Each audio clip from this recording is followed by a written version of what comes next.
Hello friends, my name is Deepak Kaldone and you are welcome to our channel Forensic Search. Friends, आज के इस video में हम एक इम्पोर्टेंट टॉपिक डिस्कस करने वाले हैं and the name of the topic is financial administration. यह टॉपिक है आपका जो युग्नो का असिस्टेंट रजिस्ट्रार एग्जामिनेशन है उसमें जो सेक्शन बी का सिलेबस दिया गया है उसमें से एक इम्पोर्टेंट पॉइंट है that is financial administration. So इस वीडियो में हम देखेंगे कि what is mean by financial administration, then different definition of this financial administration and most important part is the budgetary system of India. That mean जो India में execution and formation of budget है उसके बारे में हम इस video में discuss करेंगे। तो इस वीडियो में हम देखेंगे what is mean bye budget, फिर उस बजट को कैसे लाया जाता है, उसके संबंधित अपने इंडियन कॉन्स्टिट्यूशन में जितने आर्टिकल्स है वो आर्टिकल्स भी हम इस वीडियो में डिस्कस करेंगे। चलो तो इस वीडियो को हम स्टार्ट करते हैं from the first point that is the introduction of this financial administration. So what is financial administration? Financial administration is basically the set of activities which are related to making available money to the various branches of an organization for which purpose to enable it to carrying out its daily routine and objectives. तो यहाँ पे financial administration में क्या बोला गया है कि it is a set of activities, means ऐसे एक्टिविटीज कि वो एक्टिविटी मनी का इंतजाम करने के लिए, पैसे का इंतजाम करने के लिए की जाती है and to the various branches of organisation. That means वो पैसा, वो money various branches of organisation के लिए अवेलेबल करके देना है। For what purpose? For doing or for carrying out its daily routine and its fixed objectives. That means कोई भी ऑर्गेनाइजेशन का डेली रूटीन होगा, उनके जो ऑब्जेक्टिव्स होंगे उस ऑब्जेक्टिव को परफॉर्म करने के लिए जो हम पैसे का इंतजाम करेंगे उसको ही हम बोलेंगे financial administration. That's why this financial administration is the heart of every organisation because without finance any organisation can not run. इसलिए इस फाइनेंशियल एडमिनिस्ट्रेशन को और फाइनेंस को हार्ट ऑफ एनी ऑर्गेनाइजेशन कहा जाता है। सो नेक्स्ट देखते हैं हम the definition of this financial administration. There are number of definitions of this financial administration, but यहाँ पे हम एक दो तीन डेफिनेशन जो कि इंपॉर्टेंट है उसको देखेंगे। उसमें से पहला डेफिनेशन है that is the financial management और financial administration includes those operations designed to make funds available to officials and to ensure their lawful and efficient use. That means यहाँ ऐसी एक्टिविटीज और ऑपरेशन कि वो फंड्स को available करती है for officials और organisation for which purpose? For ensure their lawful and efficient use. Means जो भी कोई पैसा या मनी हमने अवेलेबल किया उसका लॉफुल एंड इफिशिएंट यूज करना है उस ऑर्गेनाइजेशन के लिए, तो उसको बोलते हैं हम फाइनेंशियल एडमिनिस्ट्रेशन और फाइनेंशियल मैनेजमेंट। सो ये डेफिनेशन दिया गया एल डी व्हाइट इस पर्सन ने। सो ये हो गया पहला डेफिनेशन। देन उसके बाद है financial administration is concern with all the aspects of financial management of the state. तो ये डेफिनेशन क्या बोलता है कि जो भी कोई एस्पेक्ट्स है of financial management of a particular state और country is known as financial administration. So ये डेफिनेशन दिया गया G S Lal. Then next देखते हैं हम development of this financial administration. So financial administration का कैसे डेवलपमेंट हो गया उसमें one of the most important point है दैट इज कौटिल्यास अर्थशास्त्र। ठीक है, this was a great treatise on financial administration and this Kautilya's Arthashastra contains principles of public finance and financial administration। जो चाणक्य बोलते हैं हम उसको, तो उसने अपना फेमस बुक लिखा था दैट इज कौटिल्यास अर्थशास्त्र। तो उसमें क्या बोला गया है कि that book contains principles of public finance and financial administration. So अपने इंडिया में ये पहला बुक है कि इस बुक में यह public finance and financial administration के बारे में कुछ लिखा हुआ आपको मिलेगा। Then the next one is the basic structure of revenue administration was design in India by Sher Shah Suri. तो जो अपने रेवेन्यू का या रेवेन्यू एडमिनिस्ट्रेशन का जो बेसिक स्ट्रक्चर है, यह बेसिक स्ट्रक्चर शेर शाह सूरी ने फर्स्ट टाइम डिजाइन किया। ये इंडिया में जो फर्स्ट टाइम जो रुपया का यूज किया गया था, वो यूज इस शेर शाह सूरी ने किया है।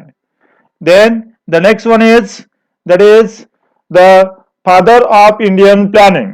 अब हमने देखा कि क्या है कि मनी का प्लानिंग करना या मनी का इंतजाम करना, पैसे का इंतजाम करना, इसी को ही हम फाइनेंशियल एडमिनिस्ट्रेशन या फाइनेंशियल प्लानिंग बोलते हैं। तो इंडिया में फर्स्ट टाइम एम विश्वेश्वरैया इन्होंने बताया कि प्लानिंग करना इंडिया के लिए बहुत जरूरी है। So this M Visvesvaraya is known as father of Indian planning because Mr.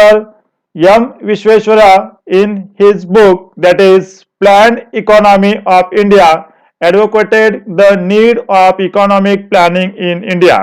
तो ये जो मोक्षगुंडम विश्वेश्वरैया थे, उन्होंने प्लान इकोनॉमी ऑफ इंडिया ये बुक लिखा था और उसमें उन्होंने बोला गया कि वहां पे दैट मीन्स इंडिया को एक अपना प्लानिंग करना इकोनॉमी का बहुत इंपॉर्टेंट है। That is the need of economic planning in India. So for this planning in India there is a planning commission and this planning commission was set up, that means इसकी स्थापना हो गई 15 मार्च 1950 and इसके जो पहले chairman थे वो chairman थे Pandit Jawaharlal Nehru, the first prime minister of India. So India में जो भी कुछ प्लानिंग किया जाता है, यह प्लानिंग इस प्लानिंग कमीशन ऑफ इंडिया के थ्रू किया जाता था, इसलिए यह planning commission of India India में इंपॉर्टेंट था। Then the planning commission is an institution in the government of India which formulates the India's 5-year plans. हमने देखा था कि अपने इंडिया में पंचवार्षिक योजनाएं होती है, तो यह पंचवार्षिक योजना का जो फॉर्मेशन किया जाता था, यह प्लानिंग कमीशन के थ्रू किया जाता था। तो इंडिया में ऐसे बहुत सारी पंचवार्षिक योजनाएं का अमल किया गया था। उसमें से पहली पंचवार्षिक योजना that is the first 5-year plan was formulated in 1951 to 1956। तो पहली पंचवार्षिक योजना का जो कार्यकाल था वो 1951 से लेकर 1956 तक था। Now this planning commission is now replaced by the new institution and that institution is known as NITI Aayog. अब इंडिया में यह प्लानिंग कमीशन वर्क नहीं करता, इसके बदले एक नया आयोग आया है एंड उस आयोग को बोलते हैं हम नीति आयोग। तो हम देखते हैं यहाँ पे कि नीति आयोग क्या है। नीति आयोग का नीति का जो लॉन्ग फॉर्म है that is national institution for transforming India. तो इसकी घोषणा अपने जो अभी फिलहाल के प्राइम मिनिस्टर हैं मिस्टर नरेंद्र मोदी, उन्होंने जब 15 अगस्त 2014 का जो स्पीच दिया था उसमें उन्होंने डिक्लेयर किया था कि अभी इस जो अपना प्लानिंग कमीशन है उसके बदले में ये नीति आयोग का गठन किया जाएगा। So this NITI Aayog was established on 1 January 2015 and its headquarter is in new Delhi. तो इसका जो हेडक्वार्टर है वो न्यू दिल्ली में। तो बेसिकली इसके ऊपर आपको जनरल नॉलेज के क्वेश्चन पूछे जा सकते हैं कि फिलहाल इस नीति आयोग के चेयरमैन कौन है, उनका इस्टेब्लिश कब हो गया। तो हमने देखा कि इसका इस्टेब्लिशमेंट हो गया 1 जनवरी 2015 को। तो उनके जो अभी करंट के चेयरमैन है दैट इज श्री नरेंद्र मोदी, ये इस नीति आयोग के चेयरमैन है। जो इंडिया के प्राइम मिनिस्टर होते हैं वो नीति आयोग के चेयरमैन होते हैं। जैसे प्रीवियसली दैट मीन्स योजना आयोग में जो इंडिया के प्राइम मिनिस्टर थे वो उनके प्रेसिडेंट होते थे। तो यहाँ पे नीति आयोग में जो इंडिया के प्राइम मिनिस्टर होंगे वो इस नीति आयोग के चेयरमैन होते हैं। देन अभी फिलहाल के वाइस चेयरमैन है डॉक्टर राजीव कुमार एंड ये नीति आयोग के CEO that is chief executive officer है अमिताभ कांत। तो ये हो गया अपना नीति आयोग के बारे में। अब हम आगे देखते हैं कि यह प्लानिंग कमीशन के बारे में कौन कौन से पर्सनालिटी संबंधित है।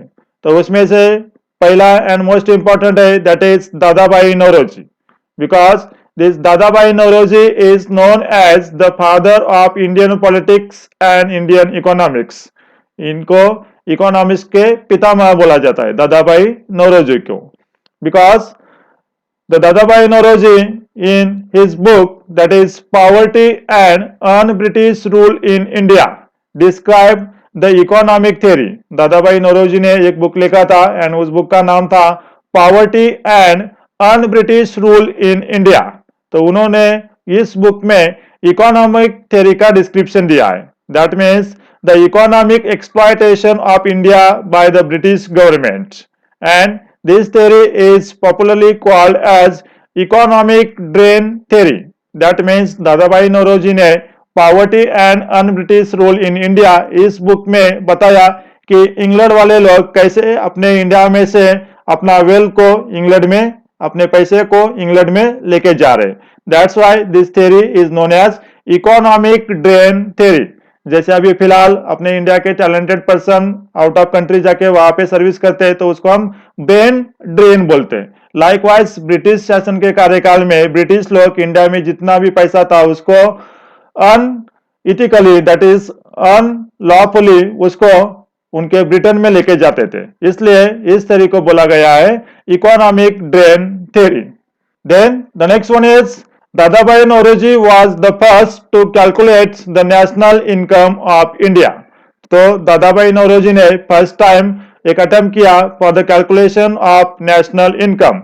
राष्ट्रीय उत्पन्न कैलकुलेट करने का पहला ट्राई दादाभाई नौरोजी ने किया था.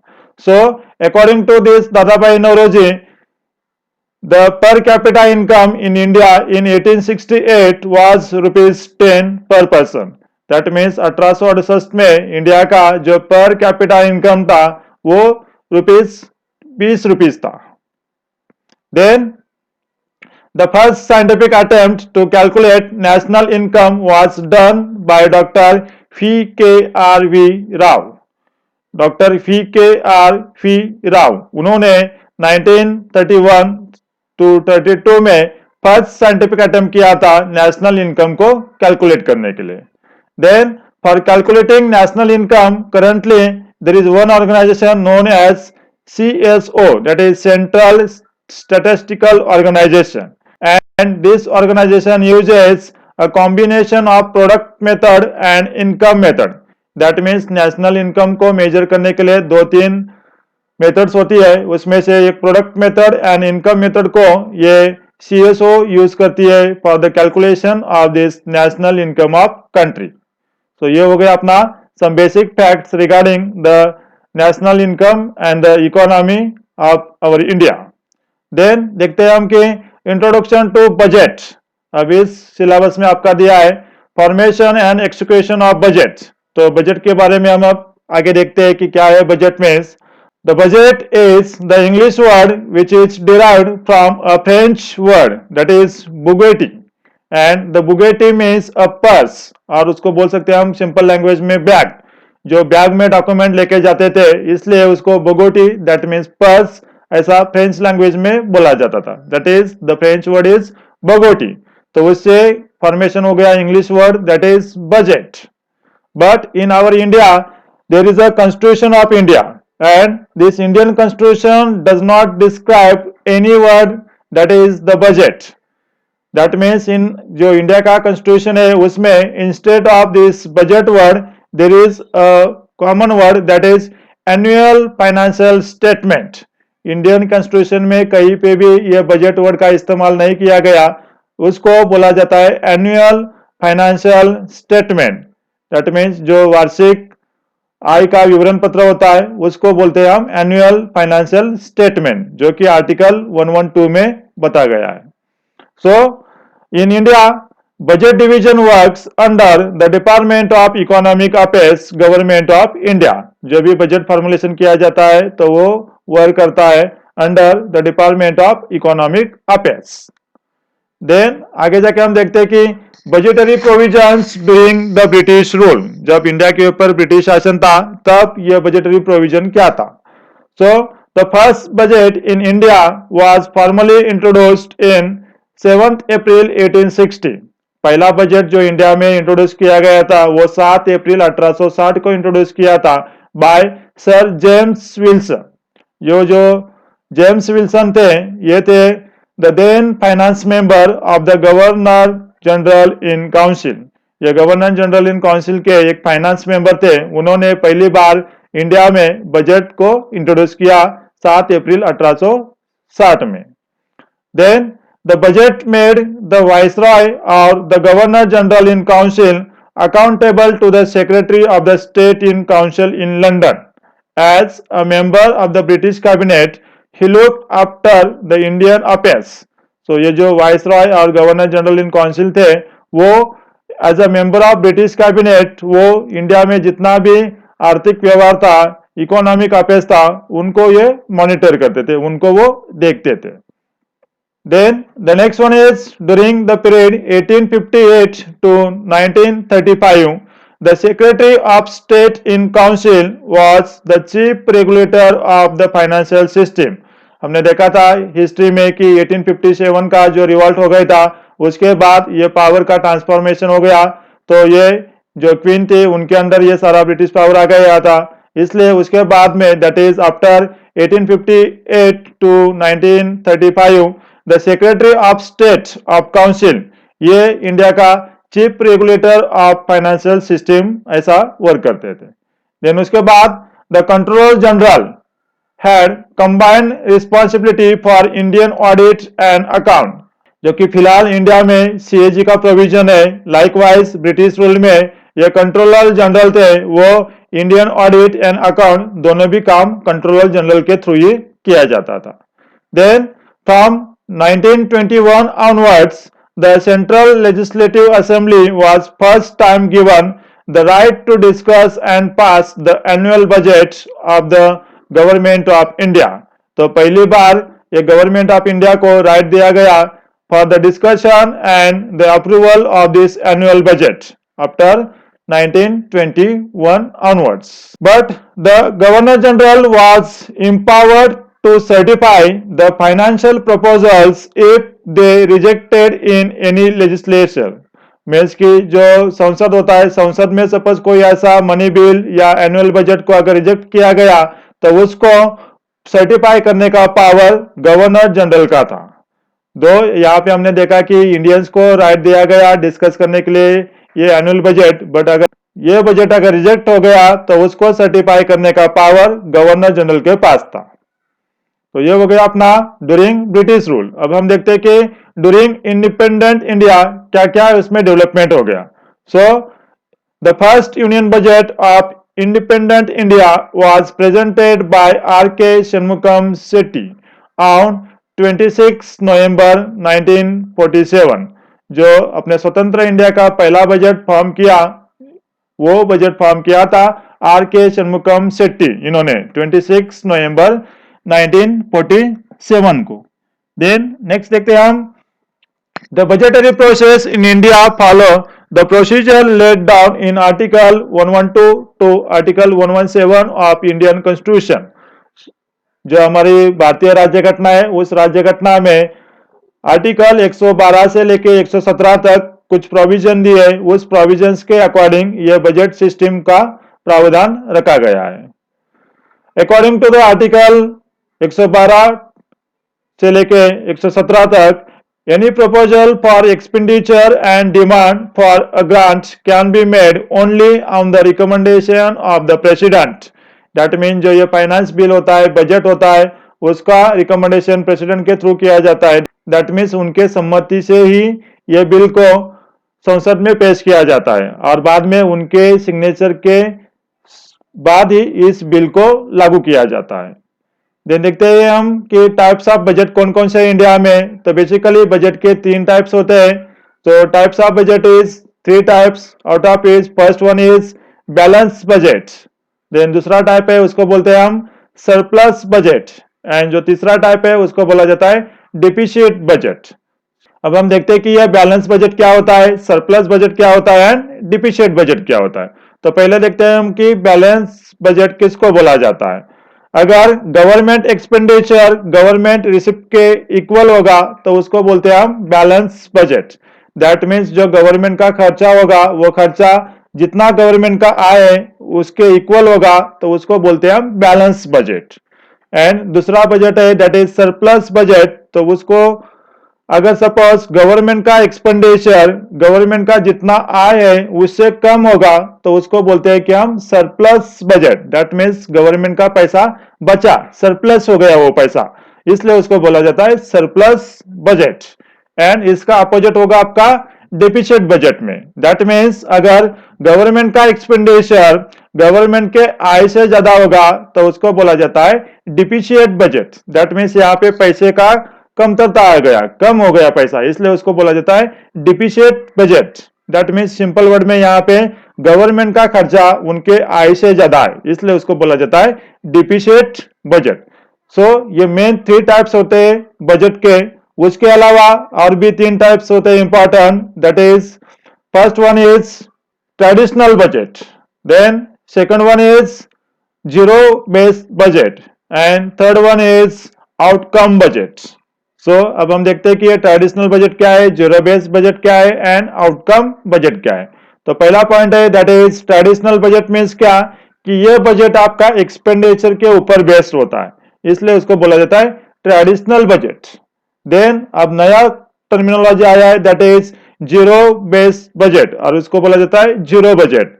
तो ये जीरो बजट का जो कंसेप्ट था पहले बार पीटर पियर इस पर्सन ने यूज किया। सो इंडिया में ये जीरो बजट पहली बार एक्सपेरिमेंट किया गया था उसका 1986 में। एंड इंडिया में पहला स्टेट है that is Maharashtra is the first state. Maharashtra में पहली बार 1987 एंड 88 का जो बजट था उसमें जीरो बेस्ड बजट था ये, इसलिए Maharashtra is the first state who apply this zero budget. Then next one है आपका आउटकम बजट। तो what is outcome budget? This is a measurable outcomes of budgets, that means outcome budget में जो आपका output होगा, जो मेजरेबल होगा उसको मेजर किया जाता है। दैट मीन्स एक बजट को लागू करने के बाद उससे हमें क्या क्या आउटकम्स मिलेंगे ये आउटकम बजट में देखा जाता है, इसलिए उसको बोलते हैं हम आउटकम बजट। सो जो इंडिया का 2005-06 का बजट था that budget is of outcome budgets, तो उस बजट को आउटकम बजट बोला गया था। सो ये हो गए आपके बेसिक टाइप्स ऑफ बजट। अब हम नेक्स्ट देखते हैं दैट इज बजटरी साइकिल, कि कौन कौन से इवेंट्स के थ्रू इस बजट को पास होता है या इस बजट को पास किया जाता है। तो first one is preparation and submission of reports. जब भी कुछ रिपोर्ट होता है, फाइनेंशियल स्टेटमेंट्स होते हैं, फाइनेंशियल सर्वे होता है, इकोनॉमिक सर्वे होता है, वो प्रिपेयर किया जाता है, उसको संसद में सबमिट किया जाता है। बाद में उसके ऊपर चर्चा होती है, संसद में बहस होती है और उसको या उस बजट को या इस रिपोर्ट को अप्रूव किया जाता है, मीन्स उसको पास किया जाता है। ये पास होने के बहुत सारे स्टेप्स है, आगे जाके हम देखेंगे कि कौन कौन से स्टेप्स के थ्रू इसको पास किया जाता है। देन पास होने के बाद इसको एग्जीक्यूट किया जाता है, मीन्स कंट्री में लागू किया जाता है। एंड बाद में इसका ऑडिटिंग किया जाता है कि दैट मीन्स जितना एक्सपेंडिचर उस बजट में उसके लिए प्रावधान रखा था उतना ही एक्सपेंडिचर को, दैट मीन्स उन्होंने उस एक्सपेंडिचर को किया या उसमें से कुछ कम किया, ज्यादा किया, इसका ऑडिटिंग किया जाता है। तो ये हो गया आपका basic cycle of this budget. अब हम देखते हैं कि फॉर्मुलेशन ऑफ बजट, अब इस बजट को कैसे फॉर्म किया जाता है। So basically in India, the union budget is prepared by the Department of Economic Affairs of Ministry of Finance। जो इंडिया में वित्त मंत्रालय होता है, फाइनेंस मिनिस्ट्री होता है, तो उसका जो डिपार्टमेंट ऑफ इकोनॉमिक अफेयर्स होता है वो इस यूनियन बजट को प्रिपेयर करता है। So in parliament the budget goes through this 5 stages. अब कौन कौन से 5 स्टेजेस है उसमें से पहला इंपॉर्टेंट स्टेज है that is presentation of budget with finance minister speech. हम देखते हैं इंडिया में संसद में पहले फाइनेंस मिनिस्टर का स्पीच होता है, बाद में वो उस बजट को प्रेजेंट करते, सादर करते हैं उसको। देन सेकंड स्टेप होता है that is general discussion of the budget. फिर उस बजट के ऊपर संसद में चर्चा की जाती है। चर्चा करने के बाद जो तीसरा स्टेप होता है that is voting on demand for grants in Lok Sabha. जो कुछ ग्रांट्स होती है, फॉर एग्जांपल सरप्लस ग्रांट होती है, एडिशनल ग्रांट्स होती है, उसके ऊपर भी फिर वोटिंग किया जाता है। देन नेक्स्ट स्टेप है that is passing of this appropriation bills. जो भी हमने प्रावधान रखा उस बिल्स को पास करके लिया जाता है। And last one that is passing of finance bill. जो भी अपना बजट है उसको फाइनेंस बिल बोला जाता है, उस फाइनेंस बिल को या बजट को पास करके लिया जाता है। तो ये 5 स्टेप्स होती है। So by this 5 steps the budget is form और the final budget is approved in parliament. Then हम देखते हैं कि some articles that is important articles related to this budget. So first and important article is article 112। तो इस article में क्या बोला गया है, the union government is required to lay an annual financial statement of estimated receipts and expenditure before both houses of parliament.